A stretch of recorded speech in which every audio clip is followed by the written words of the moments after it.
Hi guys, narito ang ika-106 na kabanata ng pagbalik sa nakaraan ng makapangyarihang mandirigma at strategies. Tara at simulan na natin ang kwento. Ang silid sa gilid ng Sky Soul Institute. Sa ngayon, ang 6 na pangunahing matuwid na sekta ay nagkakaisa habang nilalabanan nila ang 3 demonyong sekta para sa karapatan sa mga lawa ng Diyos. Upang magpatuloy ang alyansa, ang pakikipag-ugnayan sa pagitan ng mga nakababatang henerasyon ay lubos na kinakailangan. Sa taong ito ang panahon kung kailan ang Heavenly Note Sect at ang Skyblaze Sect ay bumibisita sa Divine Feather Sect. Ipinakita si Ninger, Xiao Ninger, Heavenly Note Sect, 5 kapalaran na kaluluwa. Sabi ni Xiao Zhu, Ninger, sa tingin mo ba ay darating sina Lu Piao at Nian Li? Sabi ni Ninger, hindi ko alam. Habang nakaupo si Ninger, nagmamasid lang siya sa paligid. Sabi ng babaeng Violet, naghahanap ba ng isang tao si kapatid na babae Ninger? Shen Ling, sabi ni Xiao Zhu, sa tingin ko hindi na dapat pakialam mo kung sino ang hinahanap namin. Si kapatid na babae Ninger ay isa sa mga pinakamanghahangang henyo sa mga bagong dating. Nakarating na siya sa 5 kapalaran na kaharian sa murang edad. Siyempre, siya ang magiging hinaharap na karangalan ng Heavenly Note Sect. Kung ang kapatid na babae Ninger ay interesado sa isang lalaki, siyempre kailangan kong tingnan para sa aking sarili. At tingnan kung anong uri ng lalaki ang maaaring magpatibok sa puso ng ating mahal na diwata. Nais kong malaman, kilala ko ba siya? Sabi ni Ninger, hindi na kailangang sayangin ng kapatid na babae Shen ang iyong pagsisikap dito. Hindi mo makikilala ang taong hinahanap ko. Oh, nakakaawa naman, akala ko si Young Master Ye. Ha, sa isip ni Ninger, si Young Master Ye na naman. Nais kong malaman kung ano ang natanggap ni Shen Ling mula kay Ye Zuan. Si Ye Zuan ng Skyblaze Sect, 9 na kapalaran. Buong araw niyang pinag-uusapan si Ye Zuan. Talagang napakabuti niya, at makapangyarihan, ngunit may isang tao lamang sa puso ko. Sabi ni Merong, mukhang interesado si kapatid na lalaki Ye Zuan sa babaeng iyon mula sa Heavenly Note Sect. Sabi ni Ye Zuan, kapatid na lalaki Merong. Sabi ni Merong, sa iyong pagkakakilanlan, hindi ba siya nasa iyong mga kamay? Sabi ni Ye Zuan, mali ka sa sinasabi mo. Sa mundong ito, lahat ay may gusto at ayaw. Ang ilan ay mahilig sa kayamanan, ang ilan ay malabog. Ngunit paano kaya ang mga bulgar na babae tulad niya? Maaaring maakit ang aking mga mata, ang mga mata ni Ye Zuan. Sabi ni Merong, oh, kaya marahil ang babaeng interesado ka ay may puso na bato. Paano siya hindi maaapektuhan ng isang henyo tulad mo? Ang babaeng iyon, nais kong malaman kung sino siya. Sabi ni Ye Zuan, tinanong ko na, siya ay isang bagong dating na henyo ng Heavenly Note Sect. Mula sa maliit na mundo. Sa isip ni Merong, ang maliit na mundo, sabi ni Ye Zuan, nakarating na siya sa 5 kapalaran na kaharian sa murang edad. At sikat bilang isa sa mga Gemini Cosmo Girls. Ang kanyang bilis ng paglilinang ay nakakagulat. Pagkatapos ng lahat, wala siyang gaanong background sa pamilya. Sabi ni Merong, ang isang patas at magandang babae ay hinahangad ng maraming Ginoo. Tulad ng kasabihan, ang isang mapagmataas na babae ay natatakot sa isang matigang lalaki. Sabi ni Ye Zuan, hindi yun gagana. Bihira siyang ngumiti o magsalita. Mahirap makipag-usap sa kanya. Sa pagpunta rito, sinubukan ko ng maraming beses. Nakangiti si Ye Zuan habang nakatingin kay Ninger. Ito ang babaeng nagugustuhan ni Ye Zuan. Manahimik ka. Ang ganda ng babaeng ito, isang diwata lamang na bumaba sa lupa. Anong uri ng tao siya? Handa pa rin siyang lumabas mula sa Heavenly Note Sect. Ibig sabihin, ang kanyang mortal na puso ay naroon pa rin. Mukhang hindi makita ni Young Master Ye Zuan ang kanyang mga mata, ngunit kahit si Ye Zuan ay hindi. Kung gayon sino? Habang nakatingin ang dalawang ito, biglang tumayo si Ninger. Makikita ang saya sa kanyang mukha. Habang napansin ito ni Yezuan, itinuro ni Lu Piao sa kabilang banda. Masayang sabi ni Ninger, Nieli, sabi ng bida. Ninger at Xiao Zhu. Mabilis na niyakap ni Ninger ang bida. Hangbang mabilis ding tumatakbo si Xiao Zhu. Nieli, sabi ng bida. Ninger, ano ang nangyari, may nangapi ba sa iyo? Wala naman, masaya lang ako.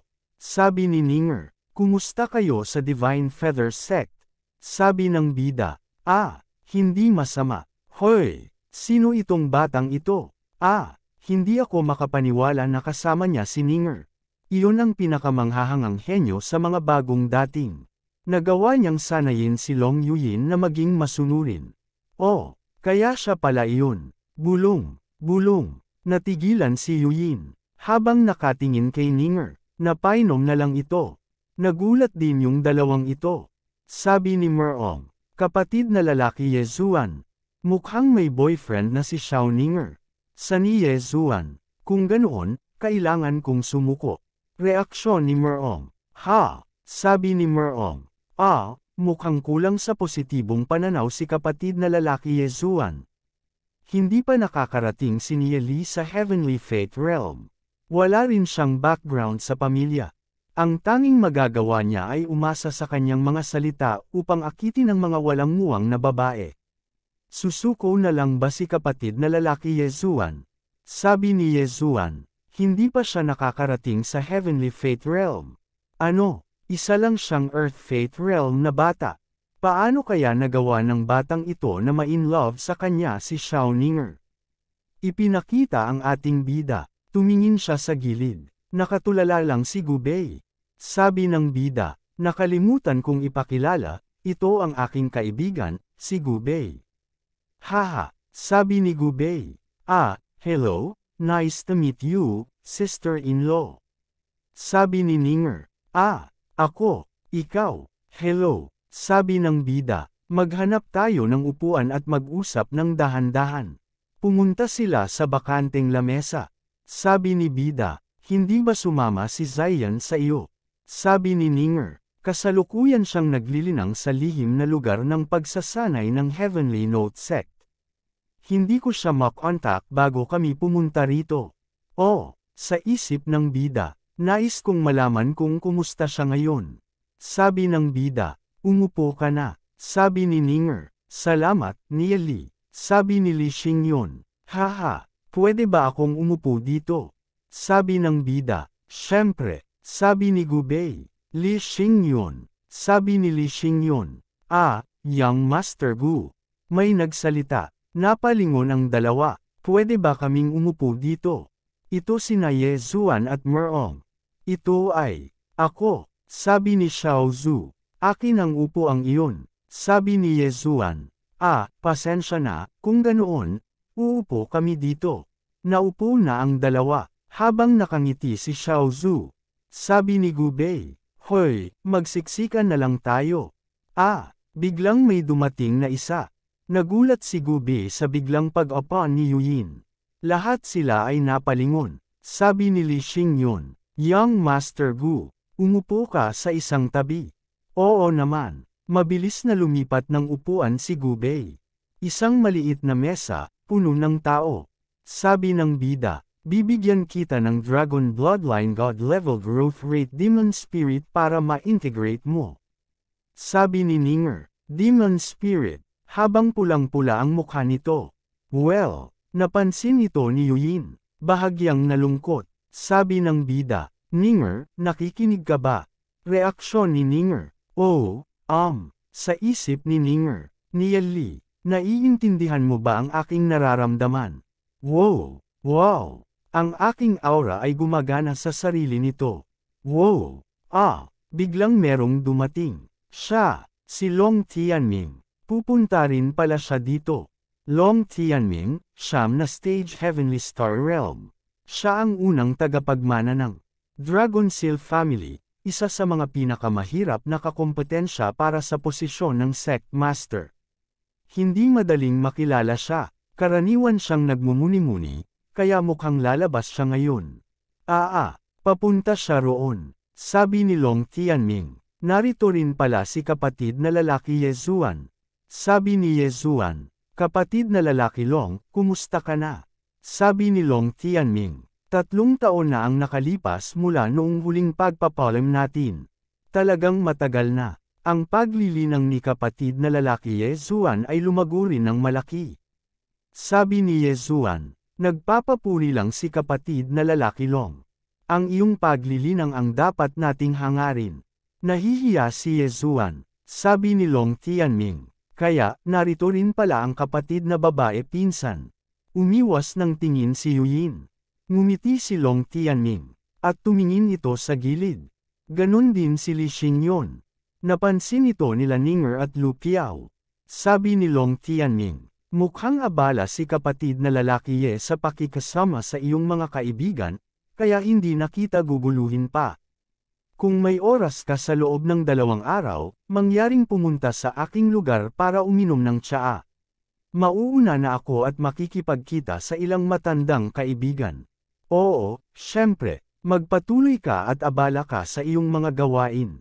Ha. Naglakad na ito papalayo, habang nakikisalamuha sa iba, sa isip ng bida. Long Tianming, naaalala ko siya ng husto. Sa aking nakaraang buhay, ako ay isang outsider lamang kaya medyo malabo ang aking pananaw sa mga panloob na pakikibaka ng Divine Feather Sect. Ngunit sa huli, natuklasan ko na ang mastermind sa likod ng lahat ay si Long Tianming. Siya ang nag-assume ng posisyon ng Sect Master sa loob ng isang panahon. At nakuha ang tanging nominasyon ng Divine Feather Sect upang patungo sa Ancestral Godland. Matapos siyang umalis, nagkawatak-watik ang Divine Feather Sect. Talagang malalim ang kanyang mga kwalifikasyon. Isang matigas na tao, sana hindi siya maging aking kaaway. Well, anyway, maaaring hindi niya ako makita sa kanyang mga mata ngayon. Ngayon lang, hindi niya ako tiningnan. Sabi ni Yezuan, ha, hindi ko inaasahan na makikilala ako ni kapatid na lalaki Long. Habang nagmamasid lang si Li Xingyon. Sabi ng bida, narinig ko na magkakaroon ng auction sa 3 sekta.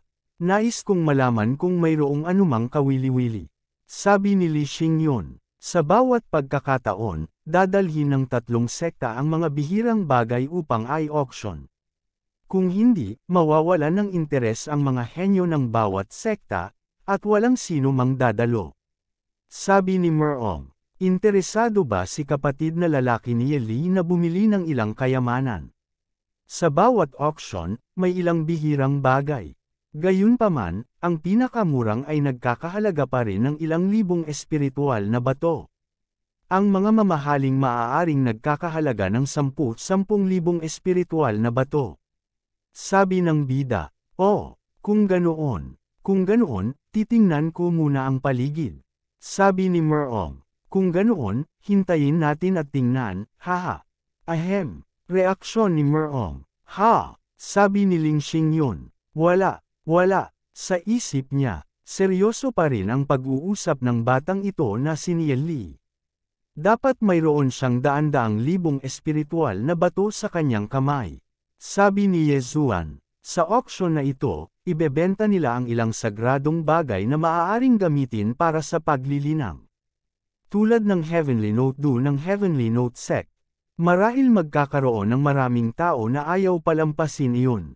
Sabi ni Gubei, kahit na ang Heavenly Note Do ay may ilang magagandang bagay. Hindi iyon ang highlight ng auction. Sabi ni Yezuan, noong nakaraang taon, ang finale ay isang grade 3 spiritual beast drift cloud crane. Na nabili ng higit sa 60,000 espiritual na bato. Ngunit ang mga mamahaling bagay na ito, marahil ang mga taong tulad ni Long Tianming lamang ang makakaya na magbid sa mga highlight na tulad nito. Maririnig ang usapan sa paligid. Nang may napansin si Ninger. Sabi ni Ninger, Nia Li, tingnan mo. Biglang lumingon ang ating bida. Iyon ang banal na dalaga ng ating Heavenly Note Sect. Meng Yu Wushuang, Celestial Sword Holy Maiden, Meng Yu Wushuang. Kaya pala, sa isip ng bida, isa siya sa mga nangungunang 10 eksperto sa buong Draconic Ruins Realm. Sinasabi na minsan niyang nag-iisang naglakad papunta sa Demon God Sect at pinatay ang dalawa sa kanilang makapangyarihang mga eksperto. Mahirap isipin na ang makapangyarihang eksperto, na ang mismong pangalan ay maaaring magdulot ng takot, ay magiging isang magandang babae, sabi ni Ninger. At doon, iyon ay si Yan Yang ng Skyblaze Sect. Reaksyon ng bida, Yan Yang. Hindi ba ito ang sect master ng Skyblaze Sect 100 taon mula ngayon, ang Infernal Emperor? Hindi ko inaasahan na makikita ko ang napakaraming makapangyarihang mga eksperto mula sa nakaraang buhay sa pagtitipon na ito. Yan Yang, sinimulan ang pinakamakapangyarihang panahon na naranasan ng sekta. Ang Skyblaze Sect ay magiging napakalakas na maglalagay sila ng isang paa na napakasakit sa Demon God Sect, na ang Demon God Sect ay hindi na makapag-angat ng kanilang mga ulo. Gayunpaman, gaano man kalakas ang 6 na pangunahing sekta, imposibleng hamunin nila ang langit. At harapin ang ancestral demonic Saint Lan. Huwag banggitin ang Sage Emperor. Ang Sage Emperor ay napakasakit, kahit na ang aking paglilinang ay makalalampas sa kanya. Napakahirap pa ring manalo. Pagkatapos ng milyon-milyong taon ng operasyon, ang kabuuan ng space-time ay nasa ilalim na ng kanyang kontrol. Mag-isa, magkakaroon lamang ako ng parehong wakas tulad ng sa aking nakaraang buhay. Kailangan ko ng higit pang mga kaalyado. Habang ipinakita si Long Tianming, si Meng Yu Wushuang, ganun din si Yan Yang. Ang sagot, ang banal na dalaga ng sekta ng makalangit na tono at ang hinaharap na pinuno ng sekta ng Skyblaze. Ang biyahe na ito ay sulit talaga. Bamulong ang bida, Gu Bei. Mayroon ka bang ideya kung paano lalapitan sina Meng Yu Wushuang at Yan Yang? Reaksyon ni Gu Bei. Ano? Bamulong si Gu Bei. Ang hirap naman ng tanong mo. Ano ang mga kwalifikasyon ko para makipagkita sa kanila? Sa pinakamabuti, malalaman ko lang kung saan sila nakatira. Oh, sa isip ni Gu Bei. Ni Li, huwag kang magbiro. Sila ay mahahalagang panauhin ng sekta ng banal na balahibo. Ngumiti ang ating bida ng nakakaloko. Tumutulo ang mga pawis ni Gu Bei. Ipinakita ang mga kabahayan, habang may isang papunta sa entablado. Nagulat si Gu Bei. Umikot ang nasa entablado. Bigla itong humarap sa mga tao. Ang aking karangalan na matanggap ang pagkakataong makapunta sa sekta ng banal na balahibo ngayon. Ako ay isang alagad ng sekta ng makalangit na tono na nagngangalang Chinyu. Ang pag-auction na ito ay gaganapin ayon sa nakaraang mga kaganapan. Maraming kayamanan na dinala ng mga alagad ng 3 pangunahing sekta ay ibebenta sa auction ngayon. Pakisuportahan ninyo kami. Nakatutok ang mga mata ng iba. At manghang-mangha sa nagsasalita. Habang manghang-mangha ang iba si Long Tianming ay nakaupo lamang.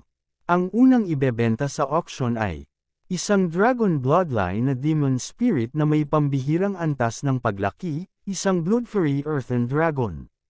Sabi ng bida, oh, pambihirang antas. Sabi ni Gu Bei, dragon bloodline demon spirit. Si Yuyin ay nagtataka sa dalawa. 10,000 espiritual na bato. 11,000, 11,500, 12,000. Sabi ni Yezuan, nakababatang kapatid na Ninger, kung kailangan mo ng dragon bloodline na may pambihirang antas ng paglaki na demon spirit, maaari kong iregalo sa iyo.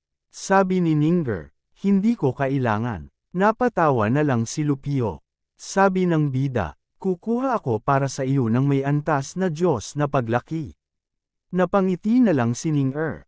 Natahimik si Yezuan. 27,500 espiritual na bato. Naibenta. Kaya ang pang-anim ay naibenta rin, at ito ang huling na i-anunsyo. Binabati kita, sabi ni Gu Bei. Ang sekta ng Skyblaze ay napakayaman, karapat-dapat na maging pinuno ng 6 na pangunahing sekta. Lahat ng 6 na demon spirit ay kinuha nila ng napakabilis. Susunod, mag-a-auction tayo ng isang bote ng asensya ng kaluluwa ng demonyo. Ang bote na ito ay na-appraise na, at natukoy na nasa antas ng langit.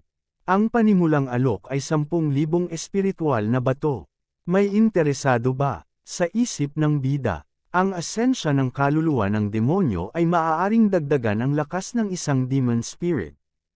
Hindi ko inaasahan na ang auction ay magsisimula sa isang napakahalagang bagay. Mahinang sabi ng bida, Gubei, tulungan mo akong kunin ito. Sagot ni Gubei, iwanan mo sa akin. Magsasalita na sana si Gubei. Biglang nagsalita si Merong. 10. Asar na lumingon si Gubei. 11,000 espiritual na bato. Tumingin na di papatalo si Merong. 11,100 espiritual na bato. 12,000 espiritual na bato. Natigilan si Merong. 13,000. 13. Hoy, maghintay ka lang. Ano, manood muna ng palabas. 13,100. Ang gagawang ito ay malinaw na lumalaban sa akin. Sa isip ni Merong, tinutulungan mo si Nieli, hindi ba? 15,000. Sa isip niya, wala na akong muno. 15,100. Sa isip ni Yezuan, ang yaman talaga ng Gubei na ito. Mayroon akong halos 30,000 espiritual na bato sa aking kamay. Kung gusto kong bilhin ang bote na ito ng asensya ng kaluluwa ng demonyo, kailangan kong pag-isipan ito ng mabuti. Asar na nakatingin si Merong. Sabi ni Merong, kung kailangan mo talaga ito, Kuya Gu, kung gayon, ibibigay ko na sa iyo. Sabi Gubei, ibibigay mo sa akin. Masyado kang mayabang. 16,000. Mukhang marami ring iba ang nag-abid para dito. Kung wala kang pera, huwag kang sumali sa pag-abid. Ang nakakatawa, asar na reaksyon ni Merong. Kung gayon, Kuya Gu, maaari kang magpatuloy sa pag-abid para dito. Natural lang. 17,000 espiritual na bato. Mukhang wala ng bagong alok. Kung gayon, binabati kita, Kuya. Sabi ng host. Ngunit huwag kang mag-alala. May 5 bote pa ng asensya ng kaluluwa ng demonyo. Reaksyon ni Merong. Hanem, sabi ng host, at nasa antas ng langit ang mga ito. Sa isip ni Merong, hindi ka wili-wili. 2,000. Hehe, deal, deal, deal. Pang-ewan ng ngiti ni Gubei. Habang nakuha niya lahat ng soul essence. Sabi ni Yezuan, Kuya Gu. Ang asensya ng kaluluwa ng demonyo ay mabuti nga. Ngunit kung gugugulin mo ang lahat ng pera mo ngayon, mawawala ang pagkakataon mo para sa mas magagandang bagay. Mayabang na sabi ni Gubei. Huwag kang mag-alala tungkol doon. Kinaiinisan ko ang mga taong nagpapanggap na mayaman, ngunit sa katotohanan ay hindi. Pinapangitihan lang kita, dahil hindi mo pinahahalagahan, Kuya Gu, kung gayon, kalimutan mo na lang. Ano ang nangyayari sa mesa na iyon? Si Gubei ay isang sikat na walang silbi. Talagang hindi pangkaraniwan na makita siyang hindi nagtatalo o nakikipag-away sa isang tao. Bukod pa rito, may 2 kagandahan na nakaupo sa mesa na iyon ngayon. Sa isip ni Yuyin, bakit ako nandito? Bumalik sa kanyang alaala. Yiner, sa iyong masungit na ugali, walang magkakagusto sa iyo, gaano man kaganda ka. Kailangan mong magbago, lalaki. Kailan ba ako, Long Yuyin, nagkaroon ng pangangailangan na mahalin ng isang lalaki? Habang nakatingin sa ating bida, makalangit na tono ng hamog. Ang makalangit na tono ng hamog ay isang produkto na pinino ng mga alchemist ng sekta ng makalangit na tono gamit ang iba't ibang halamang gamot. Ang herbal na epekto nito ay mas epektibo kaysa sa espiritual na bato. Gayunpaman, ang mahalagang bahagi ay ang katotohanang ang makalangit na tono ng hamog ay madaling masipsip, kaya mas halata ang mga epekto nito. Wow! Hindi ka dapat mag-alala sa bote na ito. Sa biyahe na ito sa sekta ng banal na balahibo, nagdala kami ng 100 bote. Ibebenta ang mga ito sa set ng 10 bote. Manghang mga tao. Lahat ng magkakasama. Magkano ang pera mo? 9,500. Kung gayon, magkakaroon tayo ng 10,000. 10,000. 10,000. 11,000. Paano mo tataasan ang presyo ng ganyan? May 100 bote pa rin naman, maghintay ka sa susunod na set. 11,000 na ibenta. Kung gayon, ang presyo ng susunod na set ay magsisimula sa 10,000. 10,000, 15,000, 12,000, na ibenta. Sino iyon? Maraming pera iyon. Tawang nakakaloko ni Gubei. Hahaha, kukuha ako ng 30 bote. Ibibigay ko sa inyo ang natitira, lahat, huwag kayong mag-alala. Hoy, patuloy na binibili ng lalaking ito. Gumastos na siya ng ilang libong espiritual na bato, tama ba? Gaano karami ang ibinigay ng pamilya Gu sa talunan na ito? Sabi ni Ning Ni Li, nagdala rin ako ng maraming makalangit na tono ng hamog. Kaya makakakuha ka ng ilang dosina kapag bumalik na tayo. Tumawa ang ating bida, sa isip ng ating bida. Dahil sa puno ng ubas sa loob ng aking katawan, ang aking bilis ng paglilinang ay naantala ng malaki. Ngunit kapag umakyat ako ng ranggo, ang aking lakas ay tumaas ng ilang beses na mas malakas kaysa sa mga nasa parehong antas. Ang puno ng ubas na ito ay isang black hole na sumisipsip ng enerhiya. Ngunit nararamdaman ko na kapag lumaki ito sa buong anyo nito, ito ay magiging sobrang pambihira. Ang mga mapagkukunan na nasa aking kamay ngayon ay hindi pa sapat. Bulong ng ating bida, Gubei, huwag kang mag-alala, gusto ko rin ang isang ito. Gusto ko rin ang isa iyon. Wow! Ang batang iyon. Deal, deal, deal. Wala bang mas mataas na alok? Binabati kita, kuya. Itong demonyong tawa ni Gubei. Sabi ni Merong. Gago, kung hindi mo ako bibigyan ng madaling pagkakataon. Sa isip niya, kung gayon, hindi rin kita bibigyan ng madaling pagkakataon. Ang susunod na item ay isang artifact na grado 3, isang amethyst weight vest. Oh, napakaganda. Kailangan kong kunin ito. Sa isip ng bida. Hindi naman ganoon kaganda, hindi ba? Ang pag-abid ay magsisimula sa 7,000 espiritual na bato, pakisabi. 7,500, 8,000, 8,500, 11,000, gulat na reaksyon ng dalawang ito. 11,000 espiritual na bato, isang beses, 2 beses. 12,000 espiritual na bato. Sak, 13,000, ngumiti si Merong. Sa isip niya, si Gubei ay malinaw na isang tanga. Kung may nakikita siyang gusto, mag-abid siya ng walang pag-aalinlangan. Ang bagay na ito ay nagkakahalaga lamang ng 10,000 espiritual na bato. Kaya ako ay isang henyo, at ikaw ay isang talunan lamang. Tanging ang isang tanga ang magbabayad ng napakaraming pera para sa bagay na ito. Sabi niya, 14,000 espiritual na bato. Sige. Sige, magbid ka. Napangiti na lang si Li Xingyun. Nagulat ang host. Sa isip ng ating bida. 14,000, hindi ba iyon? Oh, mas maraming alok, mas maraming alok. Tumingin si Gubei, na parang walang nangyari. Humikab siya. Nagtataka pa rin ang mga manunood. Pumikit si Gubei. Sabi niya, dahil gusto mo talaga ang amethyst weight vest na ito. Pinagpawisan si Merong nahulog sa sariling patibong. Dagdag pa ni Gubei. Kung gayon, kunin mo na. Ako, Master Bei, ay isang mapagbigay na tao, kaya hindi na ako mag-aaway sa iyo. Haha, hanem, sabi ni Merong. May mga tao ba rito na natatakot na magtaas ng presyo?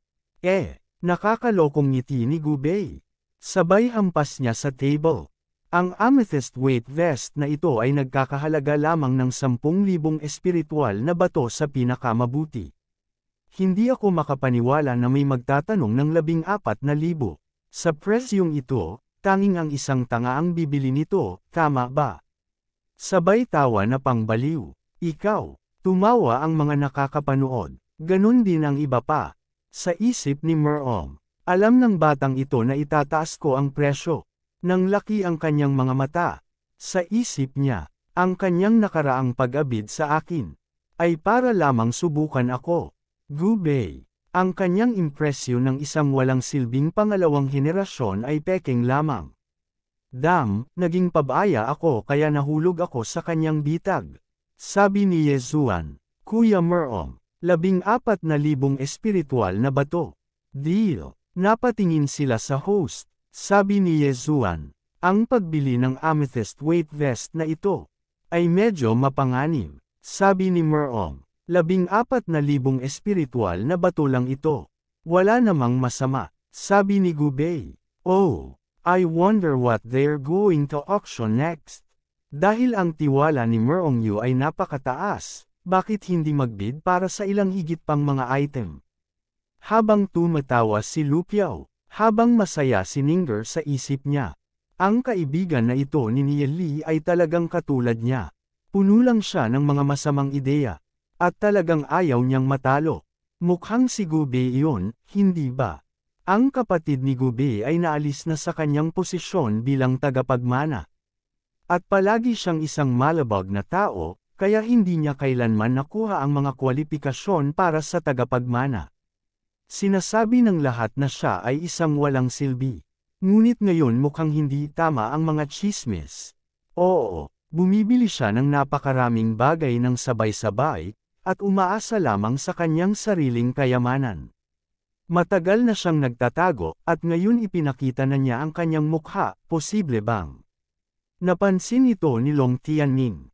Sa isip niya, siya ba ay Gubei? Bibigyan ba ng pamilya Gu ang kanilang mga anak ng napakaraming pera?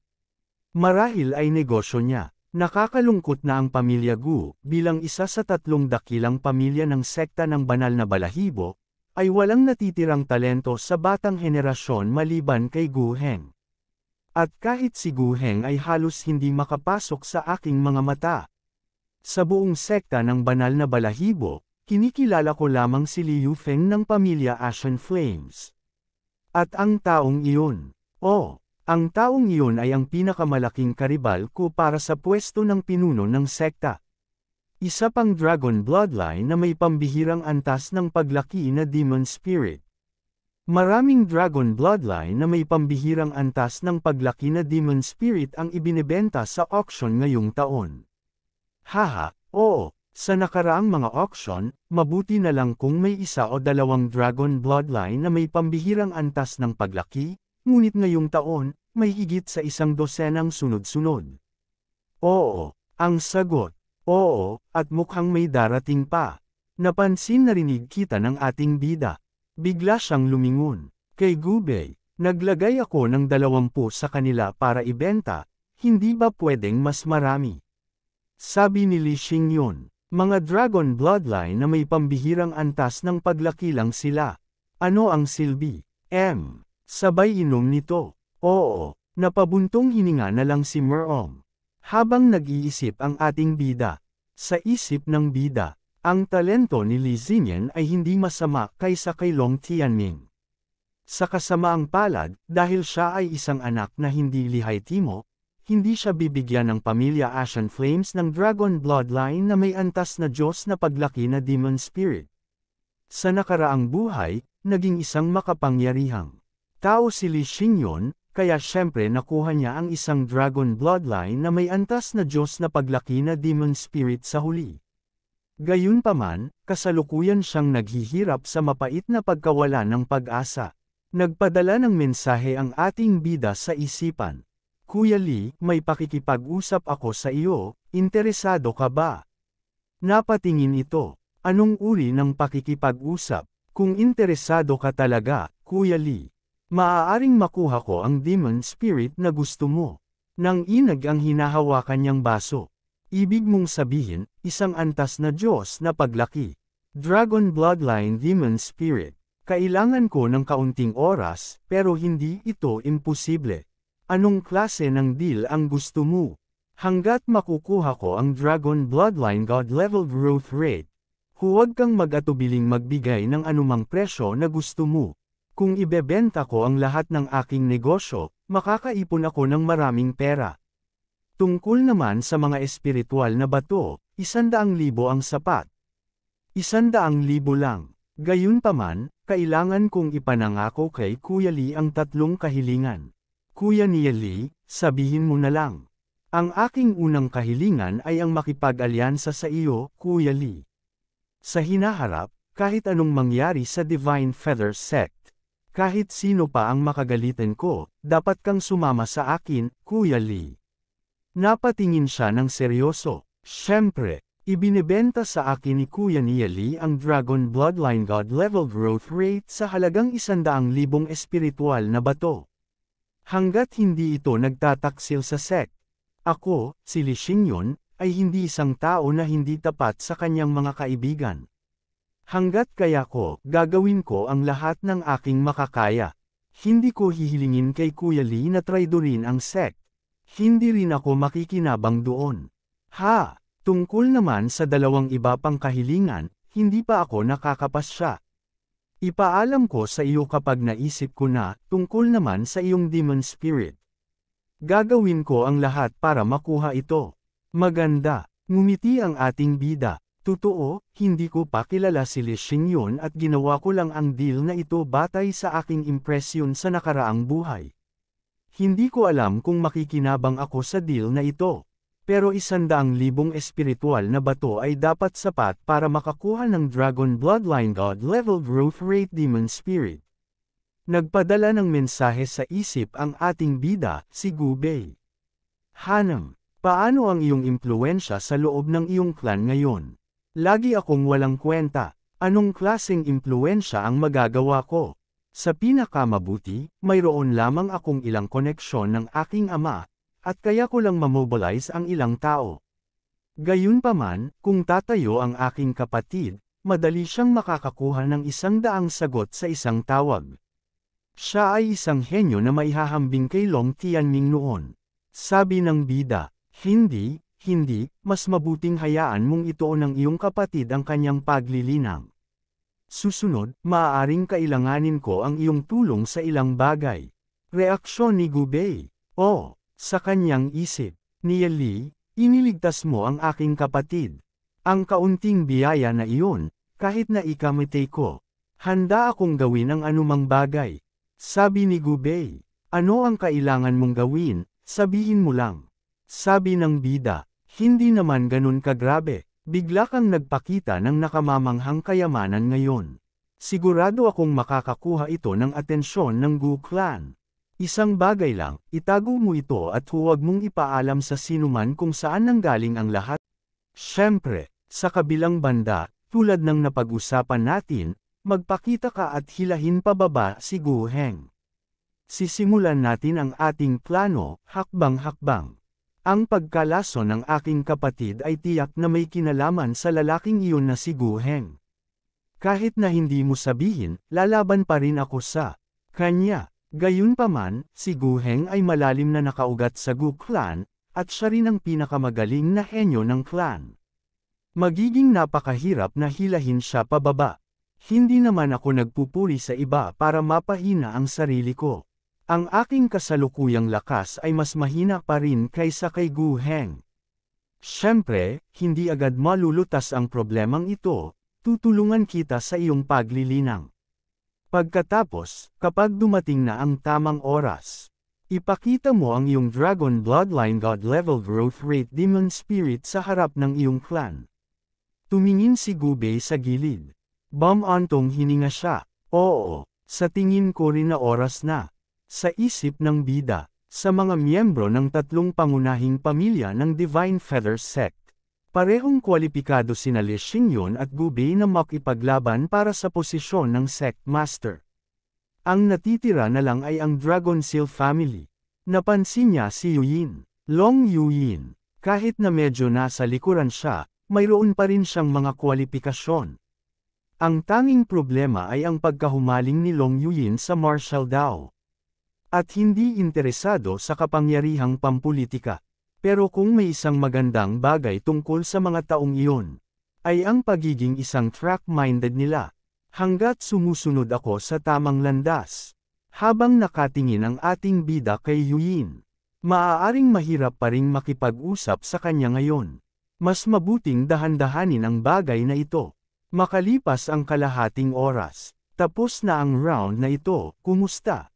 Nagastos ko ang humigit kumulang 170,000 hanggang 180,000 espiritual na bato. Siyempre, marami pa ring natitirang espiritual na bato. Bumili lang ako ng mga magagandang bagay. Sinalo ng bida. Sabi ng bida, susunod, dapat may magandang palabas. Sigurado akong hindi makapaghintay ang lahat na makita ang pangunahing kaganapan para sa auction na ito, tama ba? Oo, oo. Ang item na ito ay napaka-special, isang kayamanan mula sa sinaunang panahon. Gayunpaman, hindi pa natin natutukoy ang mga gamit nito, hanggang sa araw na ito. Sa pagkakaalam natin, mapapabilis nito ang iyong paglilinang. Gayunpaman, walang maaaring tumanggi sa halaga nito. Isang misteryoso at hindi kilalang mas mataas na tao mula sa isa sa mga pangunahing sect ang naglagay nito sa auction na ito. Para mahanap ang kanyang kapalaran. Wow! Ang gamit at ang nagbebenta ay hindi kilala, napaka-misteryoso. Miss Chin Yu, pakilabas na ito ng mabilis. Nakatuon ang pansin ng lahat. Si Long Tianming, Meng Yu Huang, Yan Yang, dahil lahat kayo ay mausisa tungkol sa item na ito. Ilabas na natin ito, bitbit na ang item na ibebenta. Sabi ni Ning natatakpan ito ng brocade. Ano kaya ito? Kahit hanggang sa araw na ito, hindi pa natin matukoy ng eksakto kung ano ang item na ito. Ang tanging alam natin ay, wow! Ang item na ito ay talagang napaka-special. Sabi ng bida, oh, isang scroll ba iyon? Kinuha na ng host ang scroll. Ipinakita niya ito sa mga tao. Habang nakatingin ang lahat, dahan-dahan binubuksan ng host. Tuluyan na itong binuksan at naglalaman ito ng isang painting. Myriad Miles Rivers and Mountains Painting. Wow! Wow! Wow! Ito ay tiyak na isang napaka-special na bagay. Sabi ni Gubei.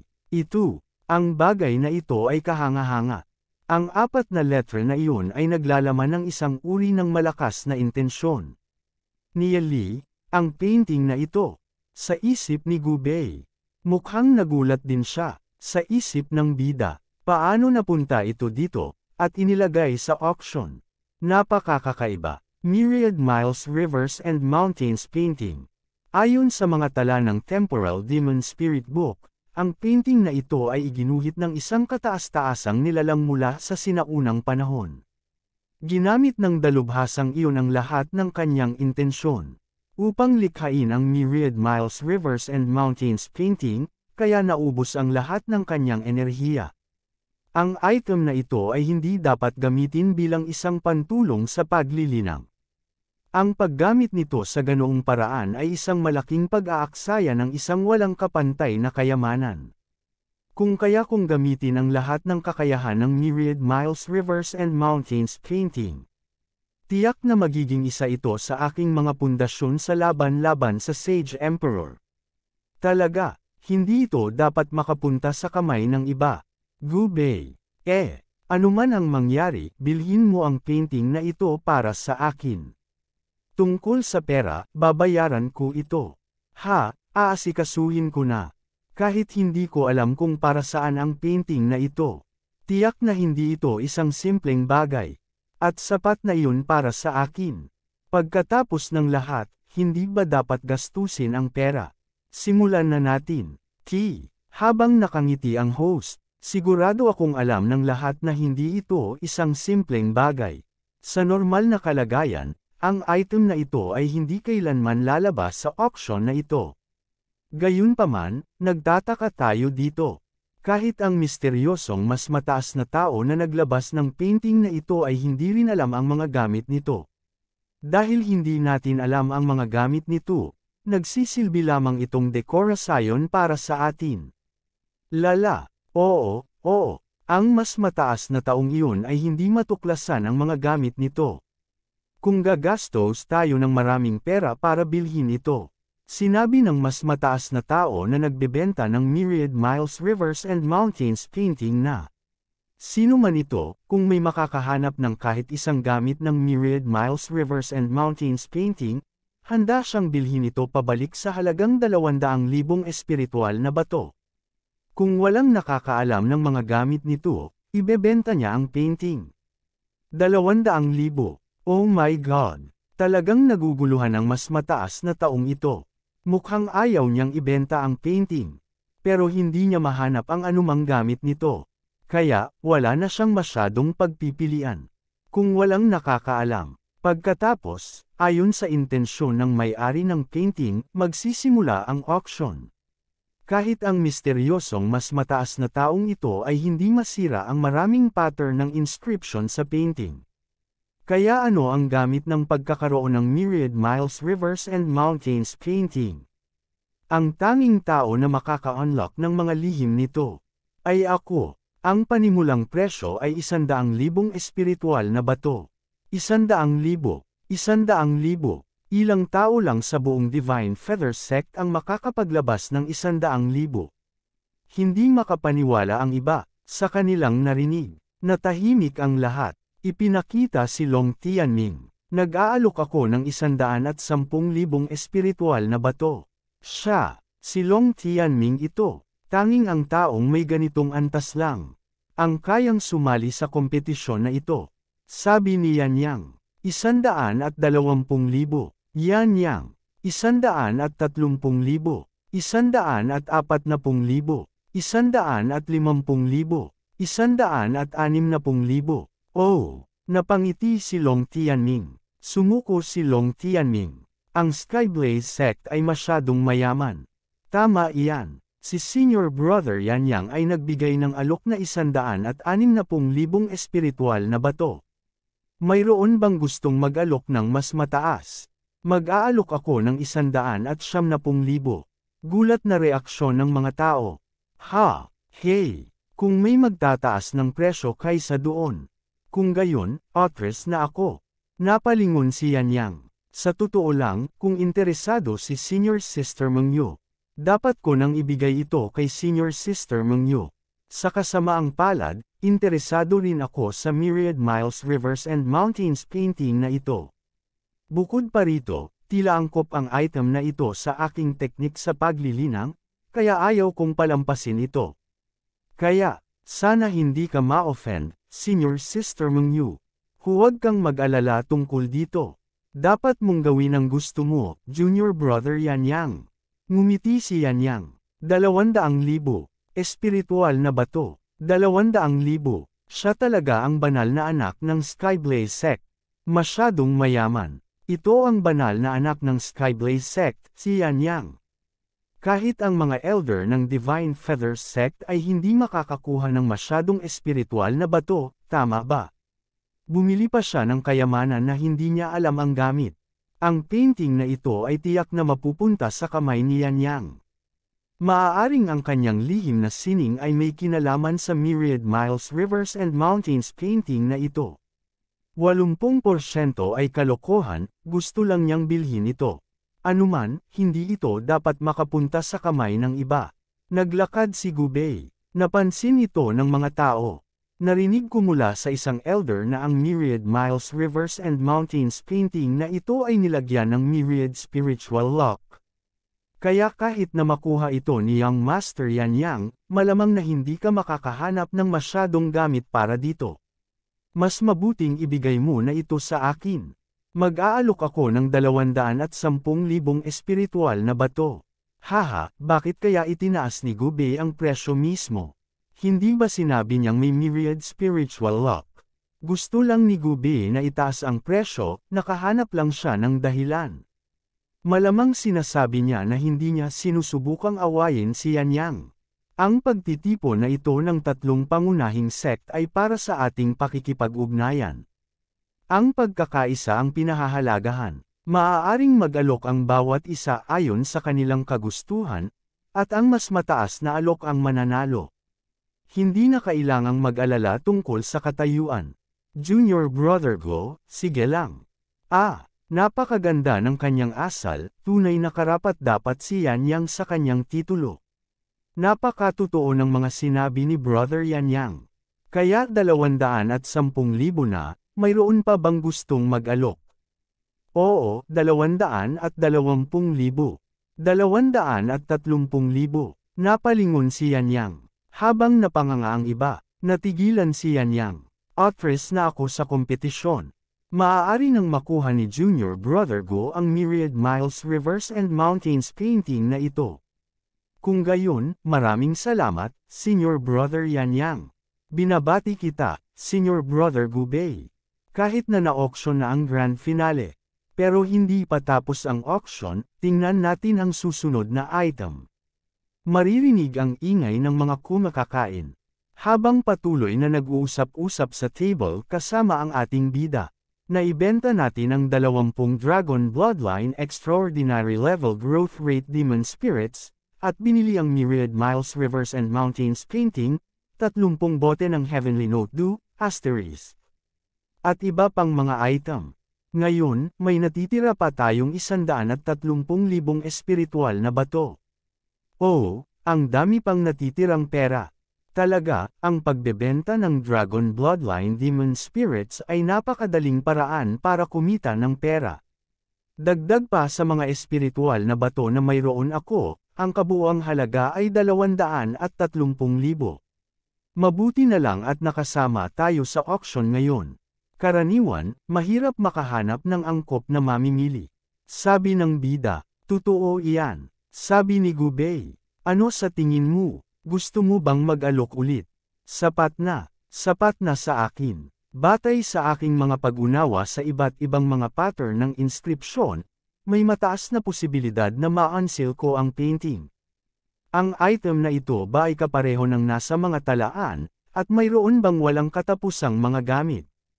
Kahit na ma-unlock ko lang ang 10% ng potensyal nito, sulit pa rin ang pera. Kapag bumalik ako, bubuksan ko ito.